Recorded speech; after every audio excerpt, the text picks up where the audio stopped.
Myself, Vinita Bankhere, nursing tutor, Index Nursing College, Indore. Today my topic is imputation. Introduction.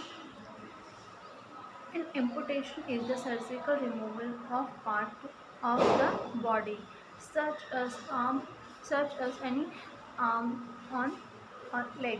This topic might be helpful if you and a friend or a member or family members for your families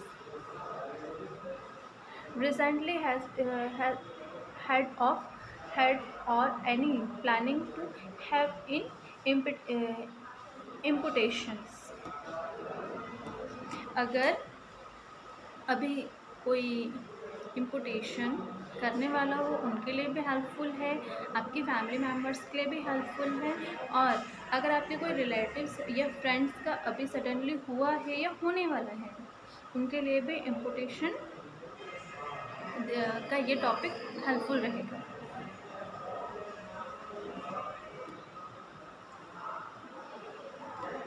definition, amputation होता क्या है?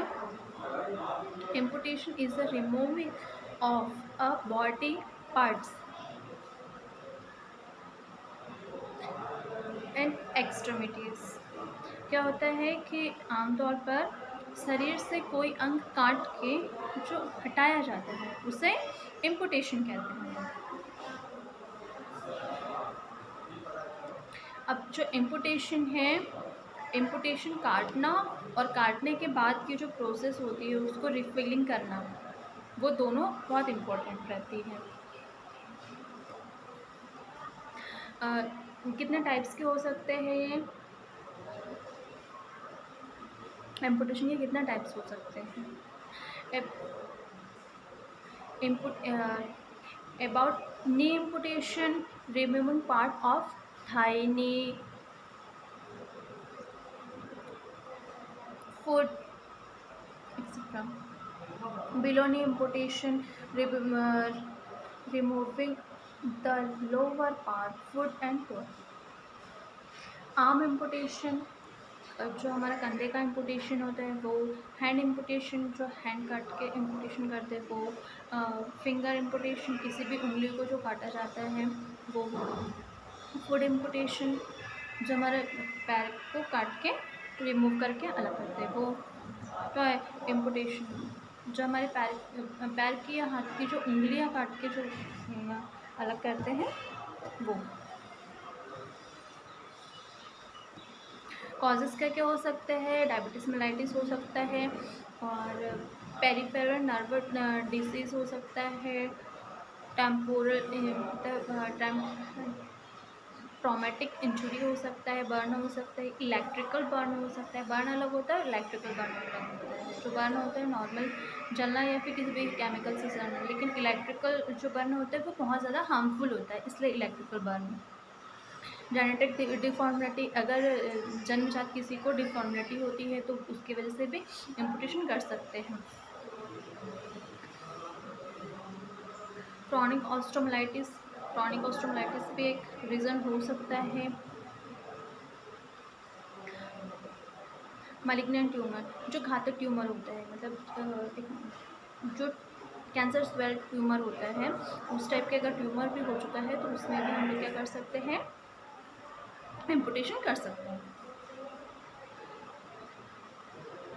Need and इम्पुटेशन, किस किस जगह पे need होती है इम्पुटेशन की?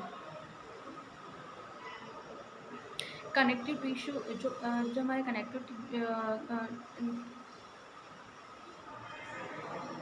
जो कैंसर ट्यूमर रहता है, तो हमारे जो कैंसर ट्यूमर रहता है तो उसको रिमूव करने के लिए हम लोग क्या करते हैं? इम्पुटेशन का यूज़ करते हैं।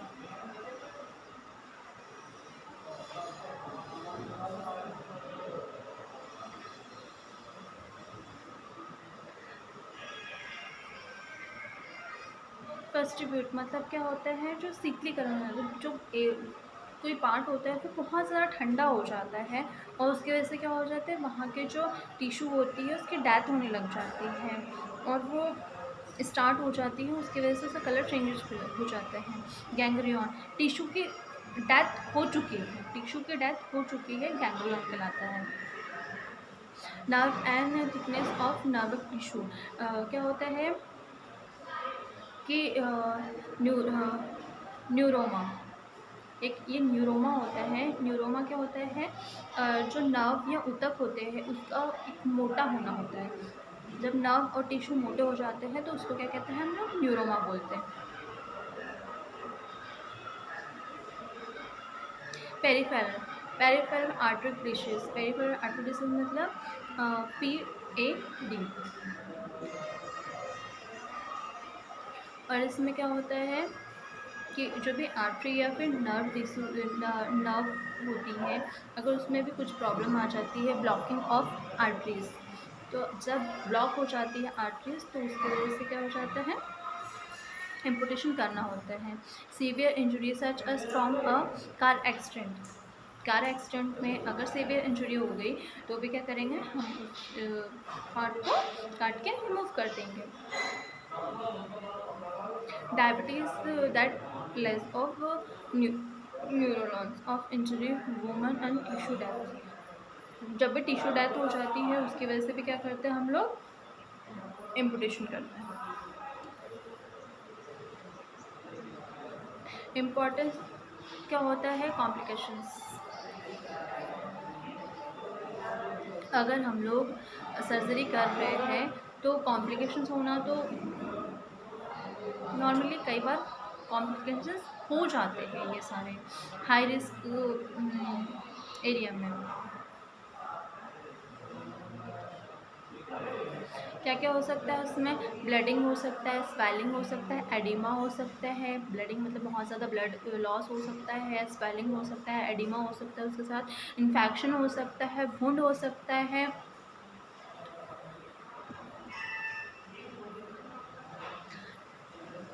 मसल्स बैंड मतलब जो हमारे मसल्स है उसमें भी प्रॉब्लम हो सकती है, पेन, उसके साथ में पेन हो सकता है।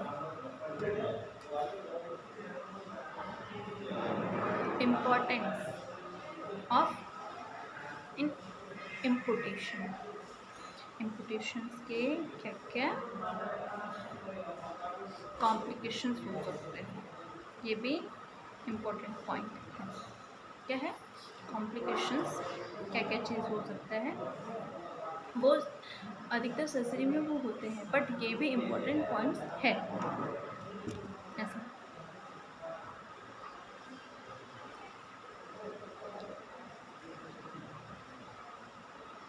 हार्ट प्रॉब्लम्स हो सकता है, सच एस जैसे कि अगर हार्ट में कोई प्रॉब्लम है, हमारी आर्टरी या वेंस ब्लॉक है, तो उसके वजह से क्या हो सकता है, हमारे इसमें हार्ट अटैक के चांसेस बहुत ज़्यादा बढ़ जाते हैं। Deep vein thrombosis, deep vein thrombosis मतलब कि अब आपने कुछ लगाया और हो सकता है वो इम्पुटेशन की वजह से क्या हो गई कि हमारी वैन डैमेज हो गई, उसके वजह से वहाँ पे खून का धक्का जम गया, तो हम क्या कर सकते हैं, उसके वजह से भी वो आगे वाले पार्ट को ख़राब कर सकता है, इसलिए हमें ये सारी चीज़ें भी देखनी चाहिए। स्लो वुंड हेलिंग और एंड वुंड इन्फेक्शन, अब जो धीरे क्या होते हैं कि कोई भी चीज़ जब ठीक होती है तो उस चीज़ का जो प्रोसेस होती है, अगर किसी को शुगर है तो उसका जो हीलिंग पावर है वो बहुत धीरे चलेगा, तो उसके वजह से भी क्या हो सकता है, जब हीलिंग पावर प्रॉपर नहीं होता है तो उसके वजह से भी वहाँ पे नेक्रोसिस हो जाता है, उसके वजह से इन्फेक्शन हो सकता है, इन्फेक्शन होने की वजह से वहाँ क्या हो सकता है, टिश्यू और टिश्यूज़ की डेथ होना स्टार्ट हो जाता है इन्फेक्शन की वजह से और स्लो हीलिंग की वजह से। निमोनिया हो, तो अगर लंबे समय तक कोई ठंडी जगह पे रह गया या फिर कुछ प्रॉब्लम इन्फेक्शन कैरी कर रहा है तो उसके वजह से भी क्या हो सकता है, ये भी कॉम्प्लिकेशंस हो सकते हैं।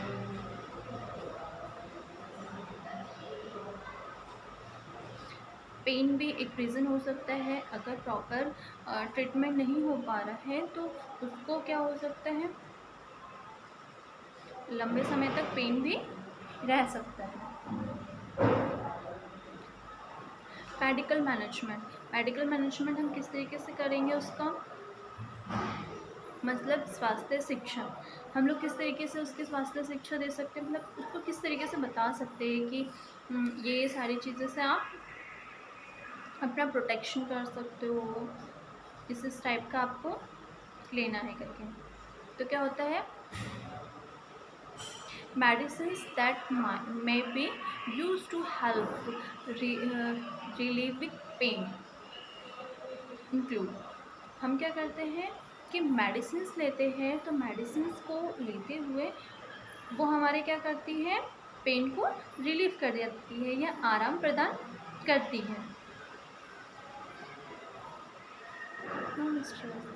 एंटीसेप्टिक ड्रग्स, अब क्या करते हैं, जो एंटीसेप्टिक ड्रग होते हैं या सॉल्यूशन होते हैं या फिर ऐसी चीज़ें, पिगडाडिन हो गया, स्पीड हो गया, तो ये सारी चीज़ों का क्या करना है, हमें प्रॉपरली यूज़ करना है। अगर हम लोग प्रॉपरली यूज़ करेंगे तो क्या होगा, हम इन्फेक्शन से बच पाएंगे।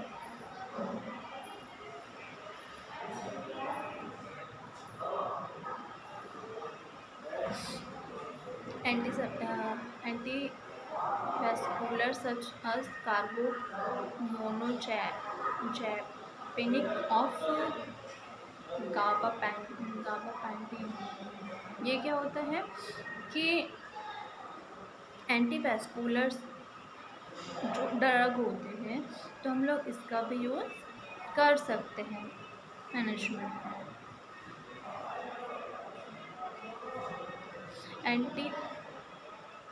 एंटीप्रेसेशन सच as एमिट्रोफाइलिन ऑफ, हम लोग क्या कर सकते हैं, बाकी ड्रग्स का भी यूज़ कर सकते हैं। यूज़ ऑफ ट्रीटमेंट कैसे,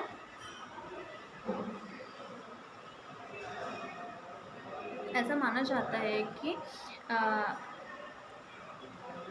जो तंत्रिका तंत्र होती है उसमें दर्द के लिए राहत पहुंचाया जा सकता है।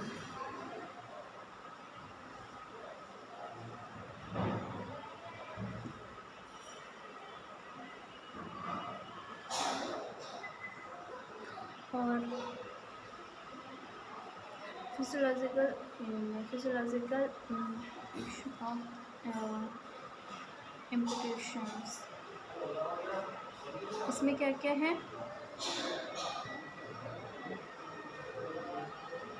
डिप्रेशन में जा सकता है इंसान अगर आपको फिजियोलॉजिकल इम्पैक्ट इम्प्रेशन, मतलब कि अगर आप उसको फिजियोलॉजिकल सपोर्ट नहीं देते हैं तो वो क्या हो सकता है, डिप्रेशन में जा सकता है।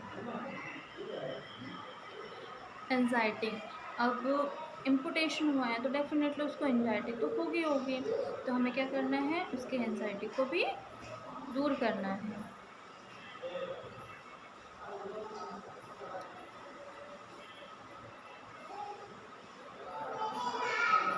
हमें क्या करना है, उसको प्रॉपर सपोर्ट करना है, फिजियोलॉजिकल सपोर्ट करना है, एक प्रॉपर चैनल बनाना है ताकि उसको ये लगे कि हम उसकी प्रॉपर केयर कर रहे हो और सारी चीज़ें प्रॉपर मैनेज कर रहे हैं।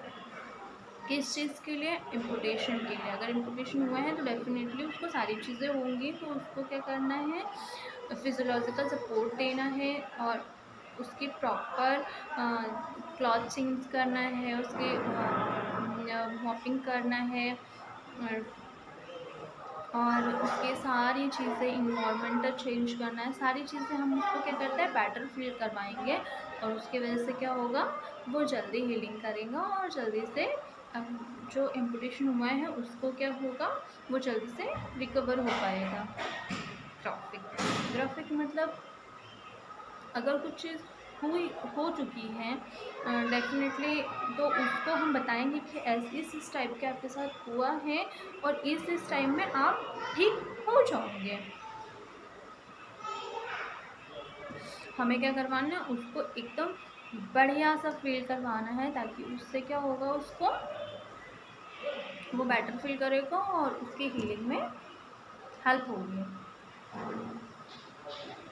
हेल्थ एजुकेशन, हमें उसे क्या करना है, इस सब के बाद में हेल्थ एजुकेशन भी देना है। हेल्थ एजुकेशन में क्या क्या चीज़ प्रोवाइड करोगे आप लोग,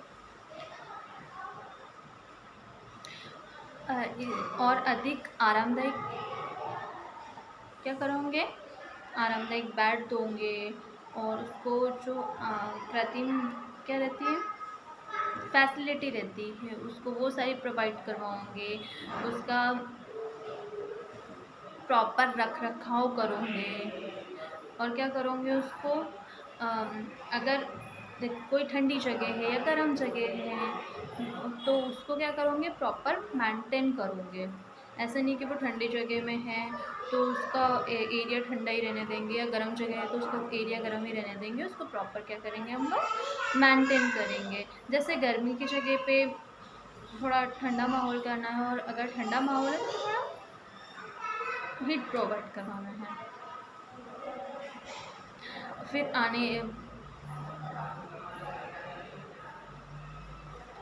अब क्या होगा कि जो वो ट्रैवल करेगा, जब भी ट्रैवल करेगा तो मसल्स में कुछ ना कुछ नर्व सिस्टम, रिलीफ पेन, और ये सारी चीज़ें धीरे धीरे धीरे धीरे धीरे धीरे उसको क्या करना है, हीलिंग होते जाएंगे, उसकी प्रोसेस हीलिंग होती जाएंगी। ऐसा माना जाता है कि एक्यूप्रेशर, जब भी इम्पुटेशन हुआ तो हम लोग प्रॉपरली एक्यूप्रेशर पे ध्यान देते हैं, तो उसके तंत्रिका जो तंत्र है, मतलब जो उसके बॉडी का नर्वस सिस्टम है, वो क्या करेंगे, पेन रिलीफ करवाएंगे उसको।